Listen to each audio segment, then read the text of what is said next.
নমস্কাৰ, এই মুহূৰ্তত আহি পৰিছে আজি দুপৰীয়াৰ বহুকেইটা গুৰুত্বপূৰ্ণ খবৰ। অসমৰ লগতে ভাৰতৰ বিভিন্ন প্ৰান্তৰ খবৰসমূহ চোৱাৰ বাবে আমাৰ চেনেলটো ছাবস্ক্ৰাইব কৰি ভিডিঅ'টো ধৰাকৈ লাইক কৰি দিব। তেন্তে আহক দৰ্শকসকল আৰম্ভ কৰোঁ আজি দুপৰীয়াৰ খবৰকেইটা। আজি দুপৰীয়াৰ ব্ৰেকিং নিউজ। কেঞ্চাৰত আক্ৰান্ত অভিনেত্ৰী ৰোজলিন খান। কেমোথেৰাপি চলি থকাৰ মাজতো কাম কৰাৰ ইচ্ছা। অভিনেত্ৰীগৰাকীয়ে নিজেই জনাইছে এই বেমাৰৰ কথা। এখন ফটোৰ সৈতে সদৰি কৰে কেঞ্চাৰত আক্ৰান্তৰ কথা।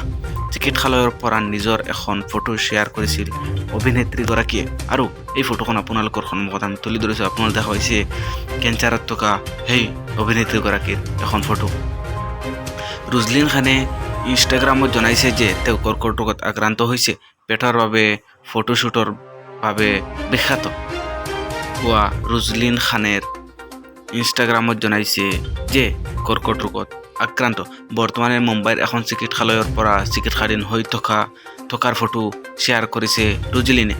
লগতে এইটোও সদৰি কৰিছে যে বৰ্তমান কেমোথেৰাপি কৰি আছে আৰু পৰৱৰ্তী 7 মাহৰ বাবে এনে কৰিব লাগিব। লগতে ইয়াকো কয় যে এই সময়ছোৱাত কাম কৰিবলৈ ইচ্ছা ৰোজলিনৰ। কেমোথেৰাপি লৈ থকাৰ মাজে কাম কৰি যাব বিচাৰিছে। সেয়েহে ফটোখন শ্বেয়াৰ কৰি লিখে, আপোনালোকৰ এনে মডেলৰ সৈতে কাম কৰিবলৈ সাহসৰ প্ৰয়োজন। ভাৰতীয় চিনেমাৰ উদ্যোগত অভিনয়ৰ লগতে আইটেম ছং, টিভি চিৰিয়েল, অন্য অনুষ্ঠান আদিতো কাম কৰা ৰোজলিন বিশেষকৈ বোল্ড কামৰ বাবে জনপ্ৰিয়।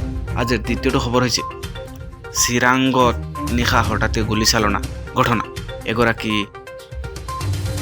60 ঊৰ্ধ্বৰ মহিলাৰ মৃত্যু।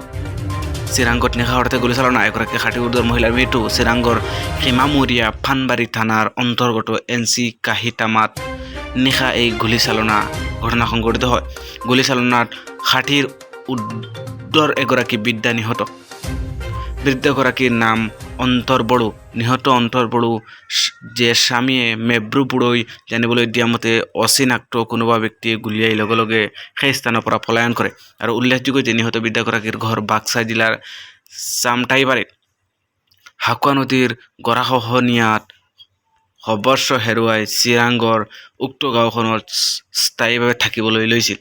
ঘটনাৰ বিষয়ে খবৰ লাভৰ পাছতে ঘটনাস্থলীত চিৰাং আৰক্ষীৰ দল উপস্থিত হৈ তদন্ত অব্যাহত ৰাখিছে। কিন্তু বৃদ্ধাগৰাকীক কিয় হত্যা কৰা হ'ল সেই সন্দৰ্ভত কোনো তথ্য পোহৰলৈ অহা নাই। আৰক্ষীৰ তদন্তহে পোহৰলৈ আহিব সমস্ত ঘটনা। আৰু এই ঘটনাৰ লগে লগে অসমত এনেই চাঞ্চল্যৰ সৃষ্টি হৈছে। বন্ধুসকল, আজিৰ খবৰসমূহ এই মুহূৰ্তত শেষ হৈছে। এনেধৰণৰ খবৰসমূহ নিতৌ চাবৰ কাৰণে চেনেলটো ছাবস্ক্ৰাইব কৰি ৰাখিব। ধন্যবাদ।